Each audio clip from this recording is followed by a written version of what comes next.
நம்ம ஏரியாக்கள்ல ரோடுல எலிஃபண்ட் பார்த்துருப்பீங்க. இல்ல திருவிழாக்கள்ல ஸ்பெஷல் ஈவெண்ட்ஸ்லலாம் என்ன பண்ணுவாங்கன்னா, யானைகள கொண்டு வரத பார்த்துருப்பீங்க. அதாவது யானையோட இடத்துல, அதாவது ஒரு காட்டுக்குள்ள போய் எலிஃபண்ட்ட பார்த்த ஃபீல் உங்களுக்கு கிடைக்கணுமா? அப்போ நீங்க போக வேண்டிய இடம் தான் இது. இப்ப நீங்க பார்த்துட்ருக்கீங்கல்ல இந்த வீடியோ, அந்த இடம் தான். இது எங்க அப்படின்னு பார்த்தீங்கன்னா, கோட்டூர் எலிஃபண்ட் செஞ்சுரி. அதாவது இது எங்க இருக்கு அப்படின்னா, திருவனந்தபுரம் பக்கத்துல இந்த கோட்டூர் எலிஃபண்ட் செஞ்சுரி இருக்கு. இங்க போனீங்க அப்படின்னா, நமக்கு அந்த எலிஃபண்ட்ட அதோட என்விரான்மெண்ட்டுக்குள்ள பார்க்குறதுக்கான ஃபுல் ஃபீல் வந்து நமக்கு கிடைக்கும். Kottur elephant rehabilitation centre. இந்த இடத்துக்கு காலையில ஏர்லி மார்னிங் நம்ம அந்த ஓப்பன் பண்ணுற டைம் நம்ம போனோம் அப்படின்னா, அங்கே எலிஃபண்ட்ஸ் எல்லாம் குளிக்க வைக்கிறத வந்து பார்க்கலாம். அது கிட்டத்தட்ட 3லேருந்து 4 எலிஃபண்ட்ஸ வந்து ஒரு ஒரு எலிஃபண்ட்டுக்கு 2 பாகன்கள் வந்து நின்னு குளிக்க வைப்பாங்க. இப்ப நீங்க பார்த்துட்ருக்கீங்கல்ல, இதே செட்டப்ல தான் அவங்க ஒரு கிட்டத்தட்ட ஒரு 3/4 மணி நேரம் டூ 1 மணி நேரம் வரைக்கும் அந்த எலிஃபண்ட்ஸ அவங்க ஃபுல்லா கிளீன் பண்ணி குளிக்க வைப்பாங்க. இது ஃபுல்லாவே அங்கே இருக்கிற இதுக்குன்னே சொல்லி இதுக்குன்னா, அங்கே இருக்கக்கூடிய வாட்டர் சர்ஃபேஸில இவங்க வந்து குளிக்க வைப்பாங்க. அந்த வாட்டர் பாடியுமே ரொம்ப பெருசா வந்து இருக்கும். நீங்க நேர்ல போய் பார்த்தீங்கன்னா, அதோட ப்ராட்னஸ் வந்து தெரியும். இந்த தண்ணி வந்து எங்கேருந்து வரக்கூடியது அப்படின்னா, நெய்யார் டேமோட ஒரு சைட்லேருந்து வரக்கூடிய தண்ணி தான் இந்த யானைகள் வந்து குளிச்சிட்டு இருக்கக்கூடிய தண்ணி. இந்த கோட்டூர் எலிஃபண்ட் ரீஹேபிலிட்டேஷன் சென்டர்ல 15க்கும் மேற்பட்ட யானைகள் வந்து இருந்தது. அத நம்ம எல்லாரும் பார்க்குற மாதிரி தான் இருந்துச்சு. எல்லா யானைகளும் நம்ம கிட்ட போய் பார்க்குற மாதிரியோ, அப்படியெல்லாம் எந்த செட்டப்பும் பண்ணி வைக்கல. சில இந்த மதம் பிடிக்கிற மாதிரிப்பட்ட யானைகள், ரொம்ப வயசான யானைகள் அப்படின்லாம் இருந்துச்சு அப்படின்னா, அதுக்கும் நமக்கும் உள்ள ஒரு டிஸ்டன்ஸ் வந்து மெயின்டெயின் பண்ணியிருந்தாங்க. நமக்கு உண்டான ஃபுல் ப்ரொடெக்ஷனுமே அவங்க ப்ரொவைட் பண்ணி தான் வச்சிருந்தாங்க. இப்ப நீங்க பார்த்துட்டு இருக்கிறது நான் போன டைம்ல பார்த்தீங்க அப்படின்னா, 15 யானைகளையும் ஒரே டைம்ல குளிக்க வைக்க முடியாதுல்ல. ஸோ, அப்போ நான் போன டைம்ல 4 யானைய வந்து குளிக்க வைக்கிறத நான் பார்த்தேன். இப்போ நீங்க பார்க்கும்போது தெரியுதுல்ல, அவங்க அந்த யானைய எவ்வளோ தூரத்துக்கு ஹைஜீனிக்கா ஒரு நார்மலா நம்ம வீட்ல ஹியூமன்ஸ் எப்படி குளிப்போமோ, அதே மாதிரி யானைய பயங்கர நீட்டா வந்து பாகன் வந்து குளிக்க வச்சுட்டுருந்தாங்க.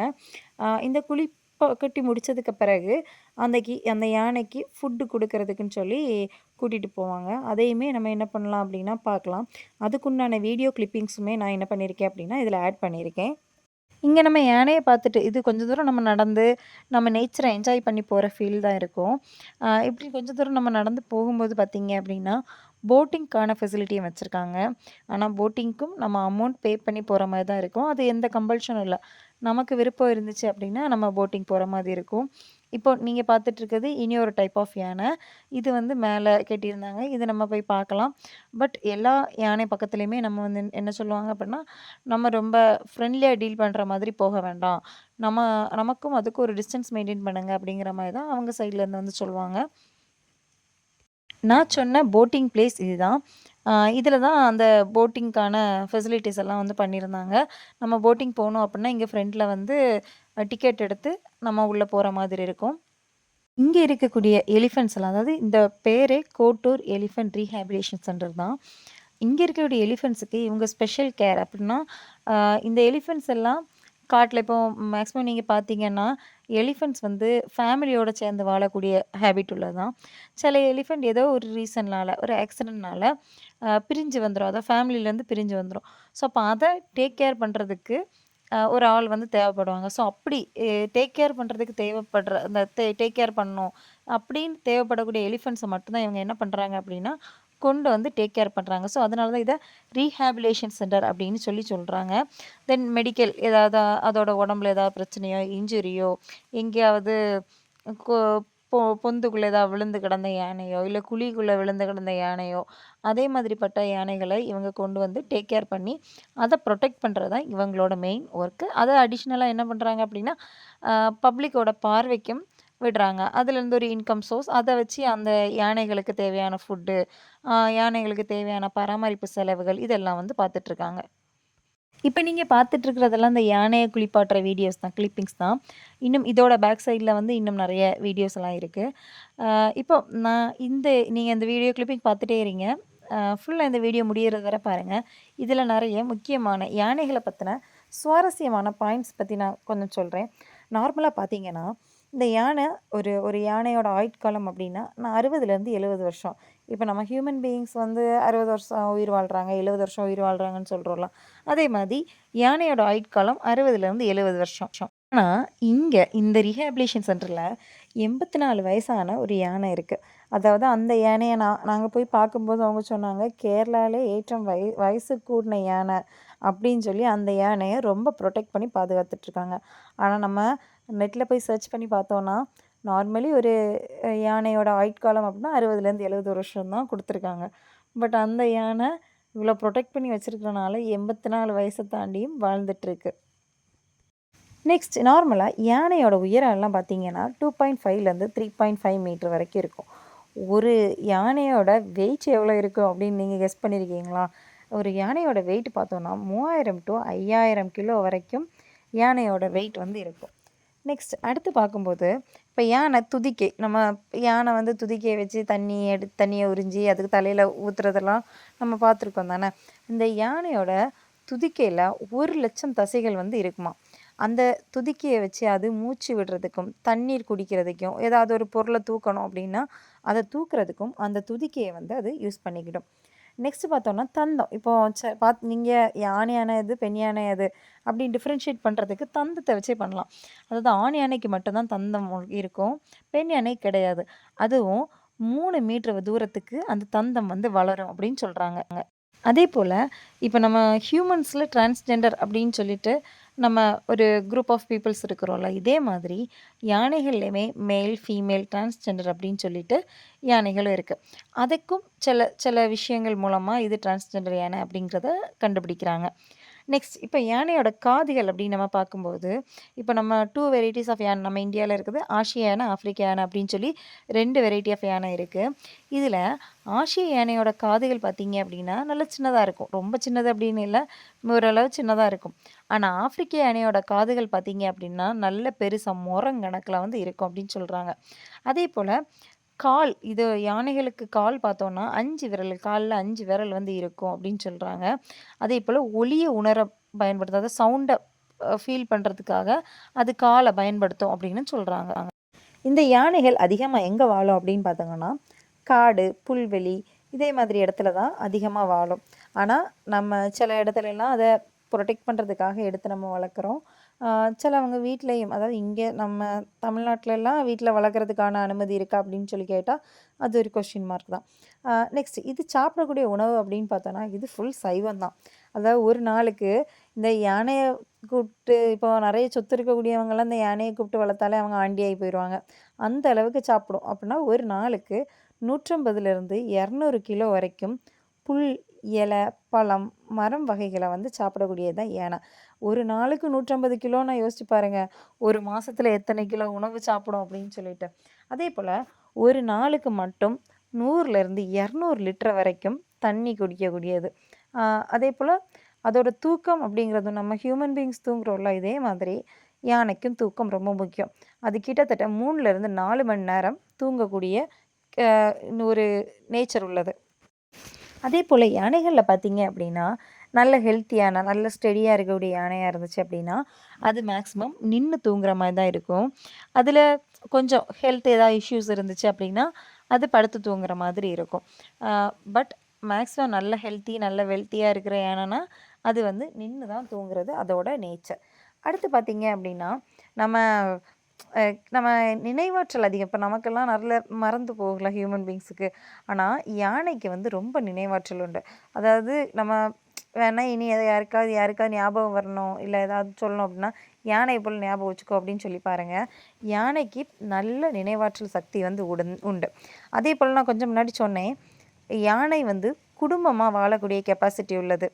தலைமை யானை, அதாவது அந்த கூட்டத்தோட தலைவன் தான் அந்த தலைமை பொறுப்பை ஏற்று அவங்கள வழி நடத்தி கொண்டு போவாங்க. அதே போல் ஹியூமன்ஸை போல் அதுக்கு உணர்வு உண்டு. அதாவது யாராவது இறந்து போனாலோ அதுக்கு உண்டான துக்கம் அனுசரிக்கிறது அதுக்கு உண்டு. அதே போல் யாராவது இறந்த அவங்க கூட இருந்த யானைகளில் ஏதோ ஒரு யானை இறந்து போயிட்டாங்க, இல்லை அவங்கள விட்டு போயிட்டாங்க அப்படின்னா அந்த யானைக்காக அழக்கூடிய நேச்சர் வந்து யானைகளுக்கு உண்டு அப்படின்னு சொல்கிறாங்க. நெக்ஸ்ட் நம்ம அந்த துதிக்கையை பற்றி பார்த்துட்டு இருந்தோம்ல, அந்த துதிக்கை பார்த்திங்க அப்படின்னா ஒரு ஒரு துதிக்கையால் 10 லிட்டர் வரைக்கும் தண்ணியை உறிஞ்சி ஒரு டைமில் எடுக்கக்கூடிய கெப்பாசிட்டி அந்த துதிக்கைக்கு உண்டு. நெக்ஸ்ட்டு நம்ம தேசிய பாரம்பரிய விலங்கு இந்த யானை தான். ஆனால் பார்த்தோன்னா இது பாதிக்கப்படக்கூடிய பட்டியலில் வந்து இருக்குது. இந்த காட்டு யானையை கண்டிப்பாக பாதுகாக்கணும் அப்படின்னு தான் என்ன பண்ணுறாங்க அப்படின்னா கவர்மெண்ட் சொல்கிறாங்க. நம்ம தமிழ்நாட்டில் அதிகமாக எங்கெல்லாம் இந்த யானைகள் இருக்குது அப்படின்னு சொல்லி பார்த்தோன்னா முதுமலை, ஆனைமலை, சத்தியமங்கலம் இந்த இடத்துல எல்லாம் யானைகள் வந்து அதிகமாக இருக்குது. நெக்ஸ்ட்டு இதை பற்றி இன்னும் கொஞ்சம் கூட சுவாரஸ்யமான விஷயங்கள் பார்க்கணும் அப்படின்னா இந்த துதிக்கையில் மட்டும் 40,000த்திற்கு மேற்பட்ட தசைகள் வந்து இருக்குது அப்படின்னு சொல்கிறாங்க. அதே போல் இப்போது நம்ம ஹியூமன் பீயிங்ஸ் எல்லாம் ப்ரெக்னென்ட் ஆனாங்க அப்படின்னா 10 மாதம் அவங்க கன்சீவ் ஆகிற ஸ்டேஜ் டைம் எல்லாம் உண்டுல. அதே போல் யானை கன்சீவ் ஆச்சு அப்படின்னா 22 மாதம் கர்ப்பத்தில் இருக்கும் அப்படின்னு சொல்கிறாங்க. அதே போல் ஹியூமன் பீயிங்ஸ்க்கு குழந்தை பிறக்கும்போது குழந்தையோட வெயிட் இவ்வளவு இருக்கணும் அப்படின்லாம் சொல்லுவாங்கள்ல. இதே மாதிரி ஒரு யானை குட்டி போடும்போது அந்த குட்டியோட கிலோ குறைஞ்சது 100 கிலோ வரை இருக்கும் அப்படின்னு சொல்கிறாங்க. இன்னும் யானையை பற்றி கொஞ்சம் சுவாரஸ்யமாக விஷயம் கேட்கணும் அப்படின்னா யானை சவுண்டு போடுறது 5 கிலோமீட்டர் தூரம் வரைக்கும் கேட்குமா. அதாவது அவ்வளோ தூரத்துக்கு சவுண்டு வந்து பயங்கரமாக இருக்கும் அப்படின்னு சொல்கிறாங்க. அடுத்து யானைக்கு ஃபுட்டு கிடைக்காம இருந்துச்சு அப்படின்னா இப்போ காட்டுக்குள்ளே இருக்கக்கூடிய யானை ஃபுட்டு கிடச்சிது அப்படின்னா ஃபுட்டும் வாட்டரும் கிடச்சுன்னா அந்த இடத்துல இருந்து அதுக்கு தேவையான ஃபுட்டையும் வாட்டரையும் குடிச்சிக்கிடும். ஒரு வேளை தண்ணியும் சாப்பாடும் கிடைக்கல அப்படின்னா அது கண்டிப்பாக அந்த தண்ணியை தேடியும் வாட்டர் தேடியும் ஃபுட்டை தேடியும் வெளியே வந்தாகணும். அப்படி வெளியே வந்த இன்சிடெண்ட் தான் இப்போது கொஞ்ச நாளுக்கு முன்னாடி கன்னியாகுமரி டிஸ்ட்ரிக்டோட ஒரு பார்டரில் அந்த மலையோர பகுதிகளில் அதாவது களியல், கோதையார், சிற்றார் அந்த ஏரியாவில் யானைகளோட நடமாட்டம் வந்து அதிகமாக இருந்துச்சு அப்படின்லாம் நியூஸ் பேப்பரில் நம்ம பார்த்துருப்போம். அதே போல் யானைகள் வந்து மேலே ஏறும்போது ஸ்பீடாக ஏறிடும். ஆனால் மேலே இருந்து கீழே இறங்கும்போது கொஞ்சம் ஸ்லோவாக தான் இறங்கும் அப்படின்னு சொல்கிறாங்க. அது அதோட நேச்சர். அதே போல் காட்டு பகுதிகளில் பார்த்திங்க அப்படின்னா நிறைய இடத்துல சோலார் மூலமாக வேலிகள் கொடுத்துருப்பாங்க. அதாவது யானைகள் மட்டும் இல்லாமல் மற்ற விலங்குகளும் அங்கேருந்து இங்கே வராமல் இருக்கணும், மனுஷங்களுக்கு அதனால் எந்த தொந்தரவும் வரக்கூடாது, இன்னொரு பக்கம் அது அங்கே ப்ரொடெக்டடாக இருக்கணும் அப்படிங்கிறதுக்காக சோலார் வேலியெல்லாம் அமைச்சிருப்பாங்க. அந்த சோலார் வேலியில் ஷாக் கொடுத்து வச்சுருப்பாங்க. ஆனால் அதை மீறியும் சில அனிமல்ஸ் என்ன ஆகுது அப்படின்னா அது அந்த சோலார் வேலி ஷாக்லேருந்து தப்பிச்சு வந்து வெளியே வருது. ஸோ அதனால தான் நமக்கோ இல்லை அதுக்கும் பிரச்சனை தான். அது காட்டை விட்டு வெளியே வரும்போது அதுக்கும் ப்ராப்ளம், நமக்கும் ப்ராப்ளம். அந்த ப்ராப்ளம் வராமல் இருக்கிறதுக்கு கவர்மெண்டால் முடிஞ்ச ஸ்டெப்ஸ் பண்ணிட்டு தான் இருக்காங்க. பட் ஆனாலும் கூட இன்னும் அந்த விஷயங்கள் நடந்துட்டு தான் இருக்குது. இப்போ இந்த வீடியோவில் யானை எவ்வளோ கம்பீரமாக ஸ்பீடாக நடந்து போகுதுன்னு பார்க்குறீங்களா? அது ஸ்பீடாக போகிறத பார்க்கும்போதே உங்களுக்கு தெரிஞ்சிருக்கும்னு நினைக்கிறேன். அது எங்கே போகுது கெஸ் பண்ணியிருக்கீங்களா? அது வேற எங்கேயும் போகலை. இப்போ குளித்தா நமக்கு பசிக்கும்ல, இதே மாதிரி யானைக்கும் பசிக்கும். ஸோ அப்போது அந்த யானை சாப்பிட்றதுக்காக போகிறது தான் இப்போ இந்த ஸ்டைலில் வந்து நடந்து போகுது. நம்ம இனி அடுத்து பார்க்க போகிறது சாப்பிட்றது. யானைக்கு என்ன சாப்பாடு கொடுக்குறாங்க அப்படிங்கிறது தான் நம்ம இந்த வீடியோவில் பார்க்க போகிறோம். இந்த இடத்த விசிட் பண்ணுறதுக்கான ஒரு சூட்டபிள் டைம் அப்படின்னு பார்த்திங்கன்னா அந்த மன்சூன் வின்டர் சீசன் தான். அது பர்டிகுலராக பார்த்தோன்னா ஜூன்லேருந்து பிப்ரவரிக்குள்ளே நம்ம போனோன்னா அந்த இடம் வந்து ஒரு நேச்சராட்டு ஒரு க்ரீனிஷ் லுக்கில் வந்து நமக்கு இருக்கும். நம்ம மற்ற டைம் போகும்போது இப்போ சம்மர்ஸ் டைம்லலாம் போகும்போது அங்கேயே தண்ணி கொஞ்சம் குறைவாக இருக்கும். ஸோ அப்போ அந்த நேச்சரி ஃபீல் வந்து நமக்கு அவ்வளோ தூரத்துக்கு கிடைக்குமா அப்படின்னு கேட்டால் ஒரு கொஷின் மார்க் தான் இருக்கும். ஆனாலும் கூட நம்ம மன்சூன் டைமில் போனோம் அப்படின்னா அங்கே இருக்கிற ஃபுல் ஃபெசிலிட்டியும் நம்ம ஒரு கேரளா அப்படின்னு சொல்லி சொன்னாலே நமக்கு ஒரு குளிர் ஃபீல் வரும்ல. ஸோ அந்த ஃபீல் வந்து நமக்கு கிடைக்கும். நெக்ஸ்ட் இங்கே போகிறதுக்கான டைமிங் பார்த்திங்க அப்படின்னா 9 AM to 5 PM. அதுவும் பெஸ்ட் டைம் டு வாட்ச் அப்படின்னு சொல்லி பார்த்தோன்னா 9 AM to 11:30 AM. இந்த டைம் தான் யானைகளை குளிப்பாட்டுறதுக்கு, சாப்பாடு கொடுக்கறதுக்கு அப்படின்னு சொல்லி அவங்க அலாட் பண்ணியிருக்கக்கூடிய டைம். இங்கே போகிறதுக்கு நமக்கு ஒரு ஆளுக்கு டிக்கெட் வந்து 60 ரூபா பே பண்ணணும். இது பர்டிகுலராக எந்த இடத்துல இருக்குது அப்படின்னு சொல்லி பார்த்தோன்னா கோட்டூர் காப்புக்காடு திருவனந்தபுரம் டிஸ்ட்ரிக்டில் வந்து இருக்குது. இதோட லொக்கேஷன் அப்படின்னு பார்த்தோன்னா அந்த நெய்யூர் ரிசர்வாயர் அந்த இடம் பக்கத்தில் வரும்.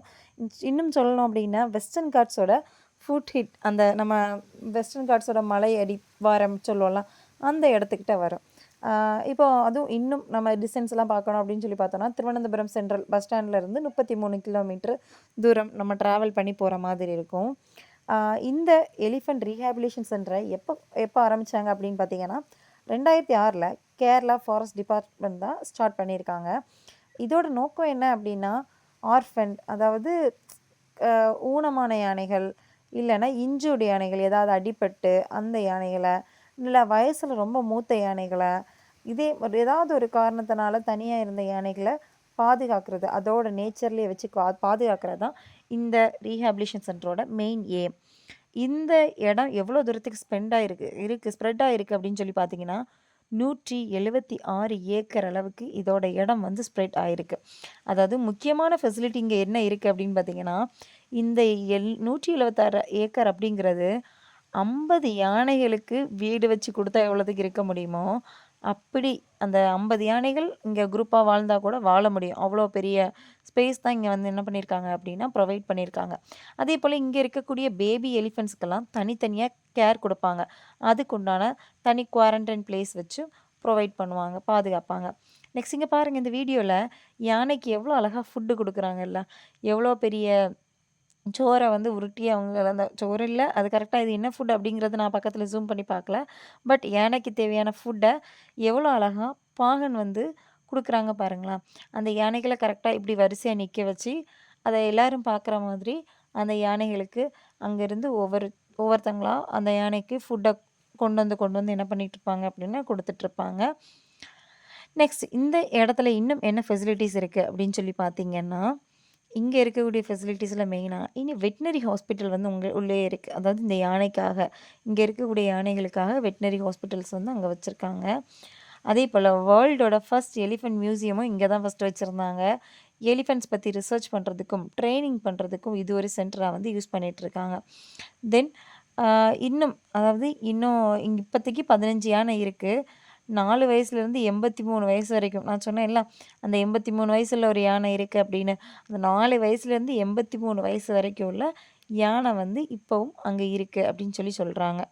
இந்த கோட்டூர் எலிஃபெண்ட் ரீஹாபிலிட்டேஷன் சென்டர் தான் உலகத்திலேயே largest rehabilitation centre for elephants in the world அப்படின்னு சொல்கிறாங்க. இந்த ப்ராஜெக்டுக்காக கவர்மெண்ட்டு ஒதுக்கியிருக்க நிதி எவ்வளவு அப்படின்னா 105 கோடி அளவுக்கு என்ன பண்ணியிருக்காங்கன்னா அமௌண்ட் ஸ்பெண்ட் பண்ணியிருக்காங்க. இதாவது ஃபஸ்ட்டாக இவங்க தான் முதலாட்டு என்ன பண்ணியிருக்காங்க அப்படின்னா எலிஃபெண்ட்ஸுக்குன்னு சொல்லி இவ்வளோ பெரிய ரீஹாபிலிட்டேஷன் சென்டரை உருவாக்கியிருக்காங்க. இப்போ இந்த வீடியோவில் நீங்கள் பார்த்துட்ருக்கிறது யானை சாப்பிட்டு முடிஞ்சாச்சு. சாப்பிட்டு முடித்த பிறகு ஒவ்வொரு யானைக்கும் ஸ்பெஷல் பிளேஸ் வந்து கொடுத்துருப்பாங்க. எல்லா யானையும் சேர்த்து ஒரே இடத்துக்குள்ளே விடலை, ஒவ்வொரு யானைக்குன்னு சொல்லி ஸ்பெஷல் பிளேஸ் கொடுத்துருப்பாங்க. அந்த பிளேஸில் கொண்டு இந்த யானை என்ன பண்ணியிருப்பாங்க அப்படின்னா திரும்ப வந்து கெட்டி போட்டுருவாங்க. ஏன்னா இப்போது நம்மளையும் பார்க்குறதுக்கு அலோவ் பண்ணுவாங்க. ஸோ அப்போது நமக்கும் எந்த டிஸ்டர்பன்ஸும் இல்லாமல் யானைக்கும் எந்த டிஸ்டர்பன்ஸும் இல்லாமல் இருக்கணும் அப்படிங்கிறதுக்காக வெல் ப்ரொடெக்டட் ஃபார்மட்டில் தான் இந்த யானைகளெல்லாம் வந்து வச்சுருக்காங்க. இப்போ நீங்கள் பார்த்துட்ருக்க கிளிப்பிங்ஸ் தான் இந்த யானையை நான் ஃபஸ்ட் சொன்ன மாதிரி அதோட ஓன் நேச்சர்லேயே விட்டு வளர்க்குறது. அதாவது இங்கே நீங்கள் பார்க்கும்போது தெரியுது, இது ஃபுல்லாக ப்ரொடெக்டட் ஃபார்மட்டில், அதாவது கம்பி எல்லாம் போட்டு அந்த யானைகள் இங்கே வராமல் நம்ம அங்கே போகிறது நமக்கும் எந்த டிஸ்டர்பன்ஸும் இல்லாமல் யானைக்கு எந்த டிஸ்டர்பன்ஸும் இல்லாமல் அதோட ஓன் என்விரான்மெண்ட் ஒரு காடு மாதிரியே இருக்குது தானே. இந்த காட்டுக்குள்ளே அந்த யானைகளை விட்டு அதுக பாட்டுக்கு அவங்களோட வேலைகளை அவங்க பார்த்துட்ருப்பாங்க. இங்கே பாருங்களேன், இந்த யானைக்கு ஃபுட்டு ப்ரொவைட் பண்ணியிருக்காங்க. அதாவது அங்கே இந்த யானை எப்போவும் மேக்ஸிமம் அதுக்கு சாப்பாடு வேணும்ல, ஸோ அதுக்காக அங்கே கொலை முறித்து போட்டிருக்காங்க. அதுவும் தேவை இருந்துச்சு அப்படின்னா அங்கே இருக்கக்கூடிய மரத்தோட கொலைகளை முடித்து சாப்பிட்றதுக்கான ஃபெசிலிட்டிஸ் எல்லாமே அங்கே ப்ரொவைட் பண்ணி தான் இருக்குது. ஸோ இது வந்து நம்ம டைரெக்டாக போய் எக்ஸ்பீரியன்ஸ் பண்ணால் தான் அதோட ஓன் எப்படி இருக்குது, ரியலிஸ்டிக்காக நமக்கு அது எப்படி இருக்குது அப்படிங்கிறது நமக்கு தெரியும். இந்த வீடியோவில் என்னால் முடிஞ்ச அங்கே நடந்த எல்லா இன்சிடென்ட்ஸையுமே நான் கேப்சர் பண்ணியிருக்கேன். இந்த வீடியோ உங்களுக்கு பிடிச்சிருக்கும் அப்படின்னு நினைக்கிறேன். மேக்ஸிமம் உங்களுக்கு டைம் கிடச்சிது அப்படின்னா அங்கே போய் விசிட் பண்ணி பாருங்கள். இங்கே இது நீங்கள் வீடியோ பார்க்கும்போதே தெரியும், ஒரு யானை என்ன பண்ணுது அப்படின்னா இன்னொரு யானைக்கு ஃபுட்டை எடுத்து கொண்டு கொடுக்கும். இப்போ நம்ம ஃப்ரெண்ட்ஸுக்கு சாப்பாடு கொண்டு கொடுப்போம்ல, இதே மாதிரி ஒரு யானைக்கு 2 யானைங்க என்ன பண்ணுவாங்க அப்படின்னா அங்கேருந்து அந்த இலையை எடுத்து சாப்பிட்றதுக்கு கொண்டு வந்து கொடுக்குறாங்க. அதை பார்க்குறதுக்கும் நல்லா தான் இருந்துச்சு. ஸோ இதே மாதிரி நம்ம அங்கே போய் நின்னோம் அப்படின்னா இதே போல் நிறைய இன்சிடென்ட்ஸை வந்து நம்மளால் பார்க்க முடியும். யாருக்கெல்லாம் எலிஃபெண்ட் பிடிக்குமோ கண்டிப்பாக இந்த இடத்த போய் விசிட் பண்ணி பாருங்கள். இது ஒரு நல்ல ஸ்பாட் அப்படின்னு கூட சொல்லலாம். நம்மளால் நம்ம போகும்போது நம்மளால் எலிஃபெண்ட்டுக்கு எந்த தொந்தரவும் இல்லாமல் பார்க்க வேண்டியது நம்மளோட ஒரு மெயின் பொறுப்பாக இருக்கணும். இந்த வீடியோ பார்க்கும்போது நீங்க பார்த்துருப்பீங்க. இதில வந்து இந்த ஷெட் மாதிரியெல்லாம் போட்டு வந்து வச்சிருக்காங்க. அந்த உள்ள அந்த காடு மாதிரி உள்ள செட்டப்க்குள்ளேயே ஒரு ஷெட் மாதிரி போட்டு வச்சிருக்காங்க. அது எதுக்காக அப்டின்னா, அங்க சில யானைகள் எல்லா யானைகளுக்கும் எல்லா என்விரான்மென்ட் அடாப்ட் ஆகாதுல்ல. ஸோ சில யானைகளுக்கு வெயிலு, மழையெல்லாம் தாக்கு பிடிக்க முடியாது. ஸோ அப்படிப்பட்ட யானைகள் அந்த ஷெட்டுக்கு பக்கத்துல வந்து ஒதுங்கிக்கிடலாம் அப்படிங்கிறதுக்காக வந்து அந்த செட்டப் வந்து போட்டு வச்சிருக்காங்க. ஸோ இந்த வீடியோ உங்களுக்கு பிடிச்சிருக்கும் அப்படின்னு நம்புறேன். இந்த வீடியோ உங்களுக்கு பிடிச்சிருந்து அப்படின்னா, கண்டிப்பா லைக் பண்ணுங்க, ஷேர் பண்ணுங்க, கமெண்ட் பண்ணுங்க. மறக்காம உங்களுக்கு ஃப்ரீ டைம் கிடைச்சது அப்படின்னா, இந்த இடத்த போய் டைரக்ட்டா விசிட் பண்ணி, அங்க இன்னும் என்னென்ன இன்சிடென்ட்ஸ் நடக்குது அப்படிங்கிறத டைரக்ட்டா உங்களோட ஓன் எக்ஸ்பீரியன்ஸ்ல எக்ஸ்பீரியன்ஸ் பண்ணி பாருங்க. தேங்க் யூ ஃபார் வாட்சிங்.